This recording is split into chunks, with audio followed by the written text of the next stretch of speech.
नमस्कार, मैं हृदय कुमार प्रीत और आज पूर्वी चंपारण से आप सबों का स्वागत करता हूं। और इस वीडियो में हम 4 बातों पर गौर करेंगे। एक, कि विशिष्ट बनने के पहले जो बेसिक ग्रेड के शिक्षकों का प्रमोशन हो रहा है उसमें कौन कौन से डॉक्यूमेंट्स लगेगा। दूसरी बात कि प्रमोशन के बाद क्या विद्यालय आपका बदल जाएगा।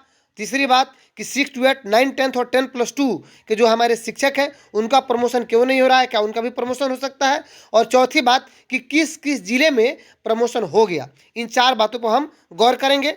तो चलिए सबसे पहले हम देखते हैं कि आप ये ऊपर वाला जो फर्स्ट यहाँ देख रहे हैं, फर्स्ट पेज का जो लेटर देख रहे हैं, यह बिहार पंचायत नगर प्रारंभिक शिक्षक संघ मूल का है। और ये जो प्रमोद कुमार यादव हैं, प्रदेश अध्यक्ष हैं, इनके द्वारा जिला शिक्षा पदाधिकारी को पत्र लिखा गया है। अर्थात पूर्वी चंपारण में प्रमोशन के लिए जो है प्रक्रिया है शुरू कर दी गई है हमारे शिक्षक नेताओं के द्वारा।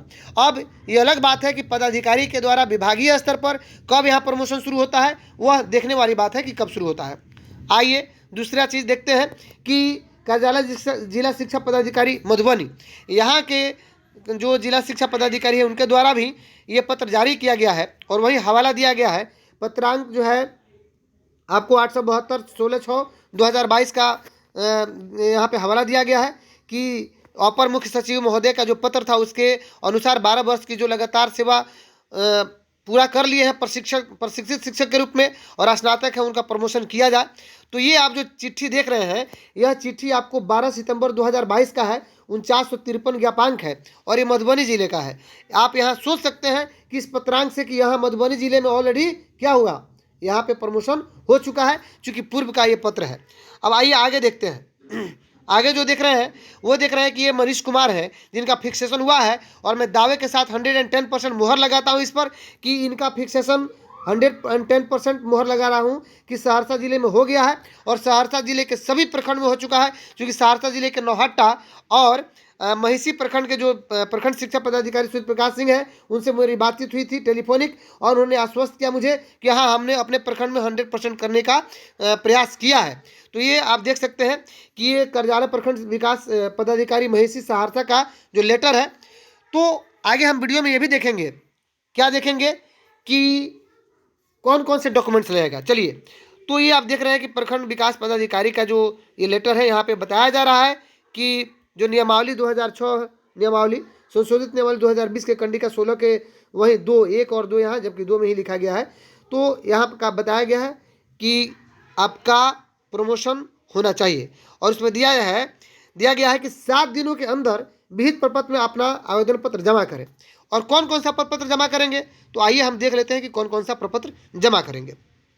सबसे पहले हम देख लें कि जो प्रपत्र जमा करना है वो कौन कौन से हो सकते हैं। तो आवेदन पत्र विहित प्रपत्र में सेवा पुस्तिका यानी एक एप्लीकेशन फॉर्म होगा, जो सर्विस बुक है उसका सेल्फ अटेस्टेड यानी छाया प्रति उसका जमा करना पड़ेगा स्व अभिप्रमाणित करके। सभी शैक्षणिक प्रशैक्षणिक प्रमाण पत्र एवं अंक पत्र स्व अभिप्रमाणित की छाया प्रति यानी सेल्फ अटेस्टेड होना चाहिए। यहाँ पे लिखा हुआ है कि स्व अभिप्रमाणित की छाया प्रति जबकि होना चाहिए कि शैक्षणिक प्रशैक्षणिक प्रमाण पत्र एवं अंक पत्र की छाया प्रति स्व अभिप्रमाणित होना चाहिए। आगे आइए देखिए, यहाँ पे नियोजन पत्र की स्व अभिप्रमाणित होना चाहिए जबकि स्व अभिप्रमाणित यहाँ पे गलत मिसप्रिंट हुआ है। स्व अभिप्रमाणित की छाया प्रति यानी नियोजन पत्र भी जो आपका सेल्फ अटेस्टेड होना चाहिए। दक्षता उत्तीर्ण है या पात्रता जो टीईटी है सीटेट है तो उसका भी छाया प्रति आपको सेल्फ अटेस्टेड कर जमा करना होगा। और 6 नंबर में आप देख रहे हैं कि सभी शैक्षणिक प्रशैक्षणिक प्रमाण पत्र स्व अभिप्रमाणित कर 3 प्रति में आवेदन के साथ कार्यालय में जमा करना सुनिश्चित करेंगे। 5/2/2024 को प्रशिक्षण अर्हता न्यूनतम 12 वर्ष पूर्ण होना चाहिए। यहाँ पे डेट दिया गया है यानी गाइडलाइन दिया गया है कि 5 फरवरी 2024। तो यहाँ पे जो प्रखंड विकास पदाधिकारी है उनके द्वारा 31/1/2024 को हस्ताक्षर है और 5 फरवरी का जो डेडलाइन दिया गया है कि वहाँ तक जो प्रशिक्षित होंगे वो जमा कर सकते हैं। ठीक उसी प्रकार अन्य पत्रों में भी ये आप देख सकते हैं, लेकिन इसमें कहीं नहीं दिया गया है कि डेडलाइन क्या है। तो चलिए, यानी जो 12 साल और प्रशिक्षित हैं उनके लिए ही। अब आगे हम एक और चीज़ देख लेते हैं कि प्रखंड कार्यालय प्रखंड शिक्षक नियोजन समिति कोच, ये कोच के द्वारा जो है ये भी निकाला गया है यहाँ पे पत्र, और ये पत्र कल से वायरल हो रहा है अर्थात 6 तारीख से। और प्रोन्नति हेतु पात्र सभी शिक्षक 7 दिनों के अंदर, यहाँ 7 दिनों में ही प्रमोशन की बात की गई है। अर्थात आप विशिष्ट बनने के पहले ही आप क्या हो जा रहे हैं, आप बेसिक ग्रेड में आप प्रोन्नत हो रहे हैं। अर्थात स्नातक ग्रेड में प्रमोशन आप पा रहे हैं। तो चलिए बेसिक ग्रेड के शिक्षक की बात है। सभी शैक्षणिक पर शैक्षणिक प्रमाण पत्र इसमें भी कहा गया है। नियोजन पत्र की जो छाया प्रति हो वो भी सेल्फ अटेस्टेड होना चाहिए। दक्षता या पात्रता जो भी है उसका सेल्फ अटेस्टेड। और 30/4/24 को प्रशिक्षण अर्थ है, यानी 30/4 का यहाँ पे गाइडलाइन दिया गया है कि 30 अप्रैल तक, अर्थात ये जो डेट है आप देख रहे हैं, कल 6 तारीख था, 6/5/2024, उस दिन ये पत्र निकला है और ज्ञापांक आप देख सकते हैं 250। तो इस प्रकार आप देख सकते हैं कि ये आपको गया जिला का कौन है। तो हम इसमें अभी तक जान गए कि बेसिक ग्रेड में प्रमोशन के लिए कौन कौन सा डॉक्यूमेंट्स लगेगा। अब आइए, प्रमोशन के बाद विद्यालय बदलेगा? जी बिल्कुल नहीं बदलेगा। आप प्रमोट तो हो जाएंगे, लेकिन आप अपने ही विद्यालय में वो स्नातक ग्रेड में रहेंगे। आप भले ग्रेजुएट जो में रहेंगे, ग्रेजुएट ग्रेड में रहेंगे यानी स्नातक ग्रेड में रहेंगे, लेकिन आप अपने ही विद्यालय में रहेंगे। आपका मूल विद्यालय बदलेगा नहीं। आप प्राइमरी में गए हैं तो मिडिल स्कूल में नहीं जाएंगे। चलिए अब बात आती है कि 6 to 8 और 9 10 सबसे, और 10+2 के बारे में, इनका प्रमोशन कब। सबसे पहले मैं बात बता दूं कि अगर अभी तक आपको ये वीडियो अच्छी लगी हो तो प्लीज़ मेरे चैनल को सब्सक्राइब जरूर कीजिएगा, लाइक शेयर कमेंट जरूर कीजिएगा। अगर आप मुझे फेसबुक पर देख रहे हैं वहाँ पे भी मुझे फॉलो कीजिएगा। आइए बात कर लेते हैं कि 6 to 8 9 10 और 10+2 का आवाज़ कौन उठाएगा। यानी वैसे शिक्षक जो नियमावली में है जो 6 to 8 वाले हैं उनका भी प्रमोशन होना चाहिए, क्योंकि ऑलरेडी ट्रेंड अगर बहाल हुए तो 5 साल के बाद प्रधान शिक्षक में उनका प्रमोशन होना चाहिए।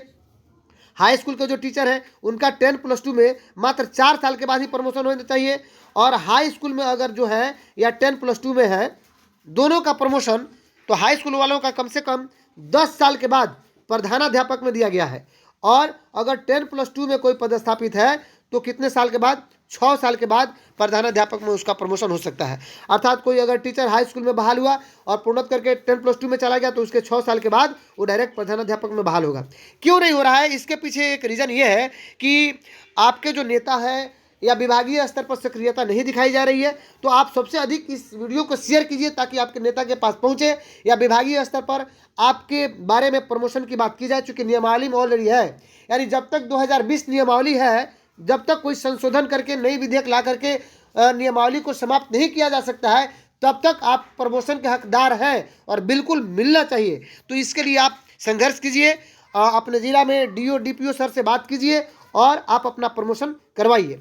आगे बात मुझे करना है कि किस किस जिला में प्रमोशन हो गया। तो मैं आपको बता दूं कि पूर्वी चंपारण जिला में क्या हो रहा है, प्रक्रिया जारी है, विभागीय स्तर पर नहीं बल्कि हमारे नेताजी के स्तर पर। चलिए गया जिला में प्रमोशन के लिए एकदम प्रक्रिया अपने चरम पर है, क्योंकि आप लेटर देख चुके हैं। जो मधुबनी जिला है वहाँ पे ऑलरेडी क्या हुआ, वहाँ पे प्रमोशन हो चुका है। तो पूर्वी चंपारण हो गया, गया हो गया, मधुबनी। अब सहरसा जिला में भी क्या हुआ है, प्रमोशन हो चुका है। तो ये जिलों में प्रमोशन हो चुका है। बाकी जिलों में भी हो सकता है कि प्रमोशन हुआ हो। अगर आप मेरा वीडियो देख रहे हैं और उस जिलों से हो जहां प्रमोशन हो चुका है तो प्लीज़ कमेंट करके जरूर बताएं कि किस किस जिला में आपका प्रमोशन हो चुका है। तो अगर आप मेरे चैनल पर नए हैं तो प्लीज़ मेरे चैनल को सब्सक्राइब कीजिए। अगर ये वीडियो आपको अच्छी लगी हो तो शेयर कीजिए, लाइक कीजिए, कमेंट कीजिए, सबसे अधिक अपने दोस्तों को शेयर कीजिए। फेसबुक पर देख रहे हैं तो आप मुझे फॉलो कीजिए। मिलते हैं नेक्स्ट वीडियो में, तब तक के लिए थैंक यू।